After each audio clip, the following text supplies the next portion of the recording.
Hello, and welcome to this week's edition of Tax in 10 with me, Rachel Souza, and Andrew Robins.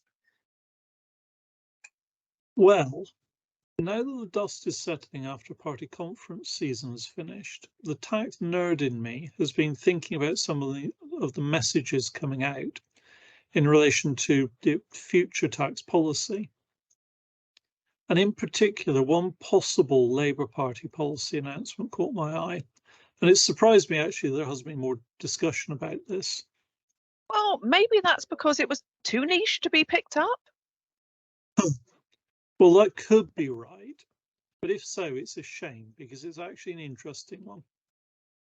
Now, I have to start here by stressing that this is not official party policy at the moment, but the idea was being floated for the abolition of business property relief and agricultural property relief from inheritance tax.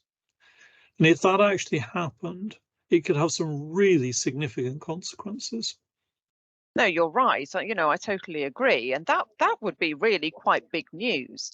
I mean, currently, a lot of businesses and agricultural landowners rely on BPR and APR to be able to pass the family business on when they die. And if those reliefs were lost, then surely many will be faced with a very difficult decision of having to sell up just to pay the inheritance tax that would be due. Yeah, I'd like to come back to that point in a minute. But first, I wanted to talk about the impact on the stock market, and in particular, the alternative investments market, or AIM. Now, I'm going to get a little techie here, but for IHT purposes, shares quoted on AIM are treated as being unquoted. And that means that those shares can qualify for BPR, provided they're held for at least 2 years before death. This is a really big tax break when it comes to inheritance tax planning, and a whole industry has grown up to take advantage of it. Right, yes.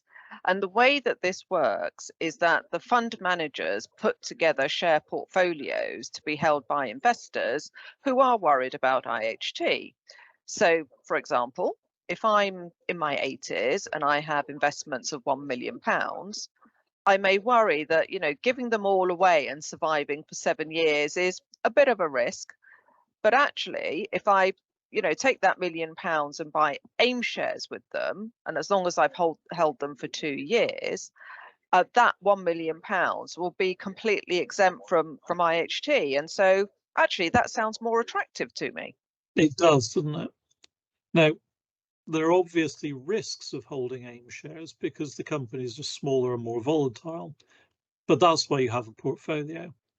And the big benefit of all of this for the AIM market is that it actually creates a market, it creates a demand for shares. The relief also reduces the risk of investing in an AIM company compared to a FTSE company, because if you think about it, even if the value of your AIM shares goes down, you still save 40% of that value on death. So if you didn't have that IHT saving, I think a lot of AIM shares are suddenly going to look a lot less attractive overnight. You're right. And it sounds like we should be seeing headlines in the Daily Mail saying Labour plot to crash the stock market. I mean, come on, seriously though, a change like this could be hugely disruptive. And it just shows the dangers of kind of the unintended consequences coming from some political decisions. Yep. I mean, the other big consequence of abolishing these reliefs is the one you mentioned earlier. And I don't think that could be considered unintended, but it is quite worrying. I mean, a lot of RSM clients operate in the middle market in circumstances where businesses are owned by family members and management. And currently, death doesn't create tax problems there because the business shares can be inherited tax-free. If that changes, and inheritance brings with it the need to, to fund a 40% tax charge, we're going to see a lot of perfectly viable businesses being broken up or sold. And even if there was an option to pay the tax by installments over a long period, just the sheer size of the liability would have a really negative effect on businesses' ability to invest and grow. because all of their cash resources are effectively going to need to be earmarked to pay death duties. And it's exactly the reason why BPR and APR were introduced in the first place, because prior to that, this was a real problem when it came to building the economy. And in a funny way, the abolition of IHT entirely could also have negative consequences along these lines. I mean, obviously, you're not going to have the problem of breaking up a business to pay IHT, if it was abolished, but the impact on the AIM market would be just as bad. Yeah, it's back to those unintended consequences thing again. So if you are one of the 3% of the population that will pay inheritance tax, then abolition sounds great.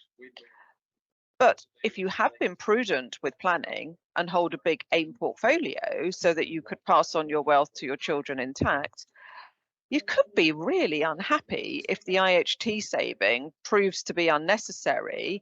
And coupled with that, the value of the investments you've got completely falls off a cliff. So, Yes. yeah. So Andrew, is there a solution? What can we do? Well, the first thing to stress is that as we speak, the political parties haven't made any commitment to abolish IHT or BPR. So, let's not panic. On the AIM point, maybe the uncertainty suggests that you should rebalance your portfolio sooner rather than later. But of course, that has consequences too. If you sell now and the rules don't change, then your family loses the BPR relief you were expecting to get. And if lots of people start doing it, you might struggle even to find a buyer. One option that comes to mind, if you can afford to, is to give away the AIM portfolio now during your lifetime. And as you said before, as long as you've held those shares for 2 years, you don't need to outlive the gift by 7 years to get the IHT exemption. So it may be possible to get certainty that way and leave your family to disinvest later in an orderly fashion. And actually, the same logic applies to other BPR and APR assets. Generally speaking, if you give these away at the moment, you pay no IHT and you can hold over any capital gains, so you pay no CGT either. From a tax perspective, it's never going to get better than that. And giving assets away now leaves you no worse off if IHT is abolished, but could leave a lot more in the pot if the rules change in a bad way. So kind of in other words, there's a big risk that you could be caught out by any changes to IHT. But if you can afford to act now, broadly, you should have time to sidestep any problems. Yeah. Okay. Anyway, on that note, do you have a recommendation for us this week? I do, funnily enough. Humble Pie, P-I, by Matt Parker. Oh, Matt so Parker it's is not. I was going to say, so it's no, not a recipe book. it's not a bake-off thing. It's a maths thing. Matt Parker is he describes himself as a stand-up mathematician.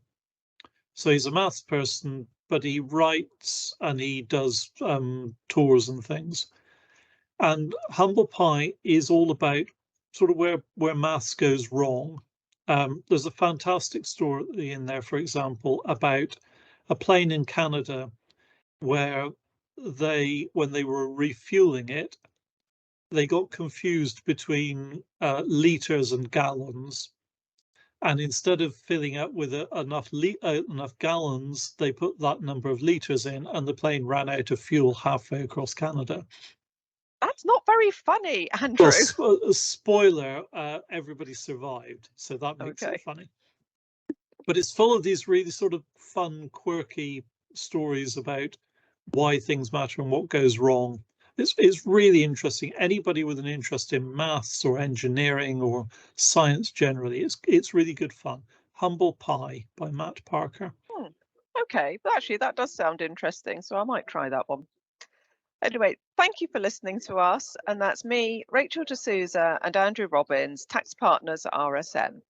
Please do let us have your comments and feedback, and we can be contacted on rachel.desouza at rsmuk.com or andrew.robins at rsmuk.com. Anyway, until next time, bye for now. Bye.